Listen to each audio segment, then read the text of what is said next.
Establishing central influence and opening diagonals for piece development is the immediate objective. Developing the knight towards the center immediately creates a flexible setup, ready to contest key squares and anticipate white's early pawn advances. Developing the knight here gears up for central pawn expansion, simultaneously bolstering the kingside and preparing for a potential early attack. Solidifying the center, black prepares for a principled King's Indian or Queen's Indian setup. Sharpening the bishop's influence, this pressure on the knight hints at potential disruption of black's pawn structure. Aggressively challenging the bishop's placement, black risks opening lines too soon, potentially exposing their kingside for a pawn. Dislodging the knight with tempo now opens lines and probes for weaknesses, but leaves the bishop exposed. Solidifying the center and preparing for further pawn advances, this move aims to contest white's central grip. Fortifying the queenside pawn chain to support a potential b4 advance, or solidifying control over the d4 square. Aggressively probing on the kingside, you're forcing white to decide whether to sacrifice material for initiative or retreat the bishop, potentially sacrificing valuable tempo. Retreating the bishop here relinquishes central influence and allows black's kingside pawn storm to continue building momentum. A bold pawn push that compromises king safety for knight activity. Asserting central control, this pawn advances to claim crucial space and prepare for further queenside expansion. Developing the bishop here solidifies control over the dark squares, preparing for potential pawn pushes in the center and a safer kingside. A surprising knight deployment, potentially aiming to reroute towards the queenside or support a pawn push, while weakening the central dark squares for now. Securing the king's safety with castling is a prudent step, preparing for potential central pawn advances and freeing a rook. Reinforcing the knight and preparing to castle while also indirectly eyeing the weak kingside pawn structure.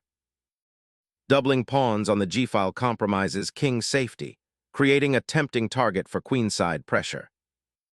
Opening the h-file now creates immediate attacking possibilities against the weakened kingside. Challenging white's central pawn structure immediately, this pawn thrust aims to undermine d4 and open lines for black's pieces, embracing tactical complexity. Opening the diagonal for the queen, but sacrificing a pawn for piece activity. Reclaiming the pawn opens up a diagonal for your bishop and rebalances material, initiating a more dynamic middle game. Sharpening the knight's assault on that weak d-pawn, while also potentially opening the c-file. Unleashing knightly dynamism, nc6 immediately challenges central pawns and eyes the bishop's diagonal. Unleashing the queen to probe the kingside, this aggressive push immediately intensifies the pressure on black's vulnerable monarch. Trading queens clarifies the pawn structure, potentially leading to a simpler, tactical middle game where black can exploit the isolated d-pawn. Recapturing on d6 solidifies central control, opening a clear diagonal for your rook and initiating a positional squeeze. Securing the rook on the b-file aims to activate it for potential pressure or defense, while anticipating an endgame scenario. Securing the kingside with castling into an open center creates immediate central control and prepares a pawn push. Solidifying the queenside pawn structure, this move prepares to expand on that flank and prevents white's knight from easily accessing b5. A quiet square is secured, preparing a methodical advance for the kingside pawns. Expanding on the queenside creates dynamic counterplay, challenging white's central control and potentially opening lines for the rook. Unleashing a pawn storm to seize initiative and create dynamic imbalances in the center. This pawn push disrupts the queenside pawn structure and opens avenues for counterplay. The knight's retreat to b1 strategically seeks to contest the queenside initiative after black's bold pawn thrusts. Black actively contests the open queenside, aiming to disrupt white's structure before doubling pawns. Securing the queenside pawn chain, this action aims to clamp down on black's space advantage. Liberating the queenside pawns from their confinement finally injects some dynamism into black's position. Opening that b-file immediately puts pressure on black's queenside structure. Reclaiming central space with the knight opens avenues for counterplay, challenging white's pawn structure. Securing the king amidst the pawn storm, this maneuver seeks to sidestep immediate threats and potentially bring fresh forces into the fray.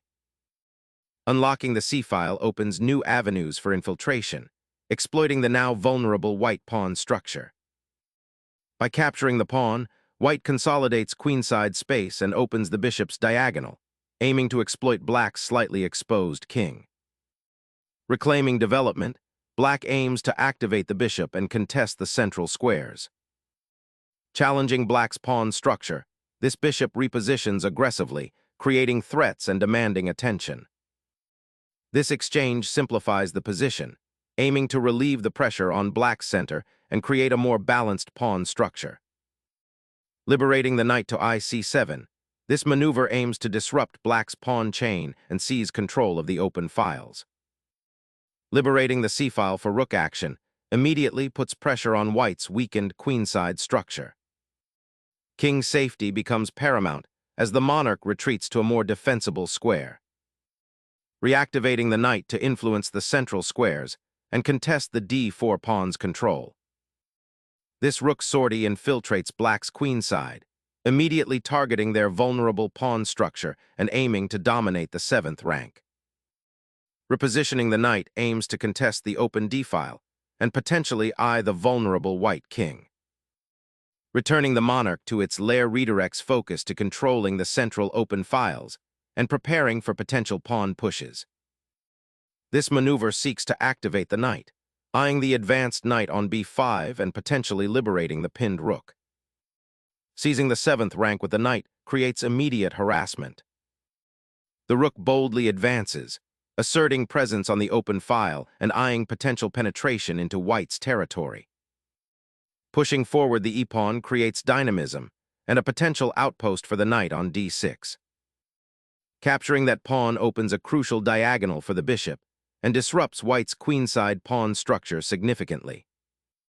Reclaiming the initiative through centralizing the knight, aiming to exploit the open c-file. A brilliant sacrifice, injecting dynamic chaos and seizing control of the open c-file for immediate pressure. King's safety is now paramount. Protecting the monarch from immediate checks is the top priority. King's safety is now compromised as the knight dives deep into white's territory, threatening multiple pieces and exploiting the open lines. Unleashing a powerful rook attack to seize control of the open file and disrupt black's pawn structure. This recapture opens up the e-file for your rook, but strategically compromises your pawn structure with doubled dark-squared pawns. This knight's sortie to the 6th rank unpins black's bishop and targets the vulnerable pawn chain. Snatching the knight offers a tempo gain, disrupting white's piece coordination and opening avenues for counterplay. Initiating a swift king hunt now that the immediate threats are parried, aiming to leverage its newfound mobility.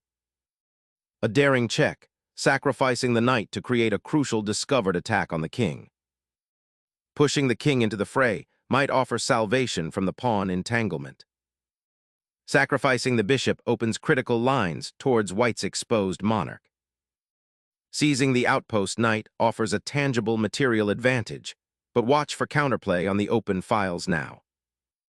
Liberating the bishop from its restrictive pawn chain allows it to exert influence on the queenside, potentially supporting a future pawn advance or defending key squares. Securing the rook on the open file, this move eyes the black king and threatens to unravel the queenside structure. The knight's daring journey across the board is a desperate attempt to find activity in a collapsing position. Unleashing the king on this open board invites chaos, a bold gamble for counterplay or potential disaster. A desperate attempt to leverage the knight's outpost, hoping to disrupt white's consolidating king. Relocating the king to a more secure square averts immediate tactical threats. Giving up the bishop for knight activity allows black to break white's pawn structure and seize initiative. King stepping out from cover, embracing risk to counter the knight's penetration and regain material balance. Snatching the open knight aims to disrupt white's recently established defensive pawn chain and create counterplay. King's safety plunges as white ventures into a dangerous, exposed square, inviting immediate tactical retribution. Trading that knight gives up the initiative for white, allowing black to consolidate and prepare a pawn push. The knight's journey to d7 seizes a crucial outpost, threatening to disrupt black's coordination. Securing the king's path to safety becomes paramount as the board simplifies. Bringing the rook to the 7th rank immediately pressures black's king and pawn structure. Seeking to dislodge the entrenched rook, but the knight's repositioning leaves the king exposed to further threats. Unleashing the rook to pressure the advanced knight and contest the open file. Repositioning the knight to h4 aims to disrupt white's pawn structure and potentially create threats on the king side. Probing for weaknesses, the knight maneuvers to restrict black's potential pawn advances. Shifting the king towards the center now aims to activate it for the endgame, seeking an active role. Gaining central space and preparing to activate the king more aggressively.